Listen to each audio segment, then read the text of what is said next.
Okay, so what brought you to CAMC? So I'm pretty new here, but I'm really excited to be here. I think the further along I've gotten in my career, I've realized that what brings me joy at work is to really know the people I work with. And so I was really looking for someplace smaller so that I could really know each of my residents. I want to know their names. I want to know their kids' names. I want to know their dogs' names. I want to celebrate their birthdays. I feel like I want to know my staff on a one-on-one basis. I really want to just have a true work family. And I've been really big places before, and those are the things that brought me joy. So I'm excited to explore that. Okay. What are some of your clinical or research interests that you'd like to share?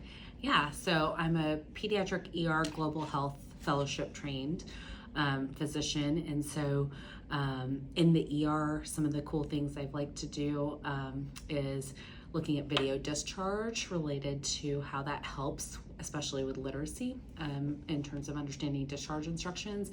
I've also done some work looking at virtual reality as distraction technique for pain control and anxiety control for kids. On the flip side though, my true passion is medical education. And so I do a ton of curriculum development. I've developed global health curriculum, I've developed leadership curriculum, career development pieces, just really in that mentoring role, making sure that the residents get what they need. And then I also am really interested in resilience and well-being. Okay. For what kind of advice would you want to offer to applicants that are applying for PEDS residency?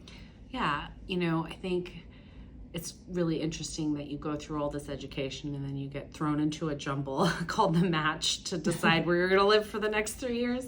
But I think the most important thing to remember is there's no better program, good program. There's the program for you. And so really authentically show up as yourself, whether that's in your application, on interview day. Ask your real questions. Don't feel like it has to be scripted. Just show up authentically, and you will feel, and the program will feel, whether that's the right place for you. And so I think there's a lot of pressure to know all the questions and answer them the right way, but if you just show up as yourself, you'll end up where you're supposed to be. Okay, thank you. Yeah.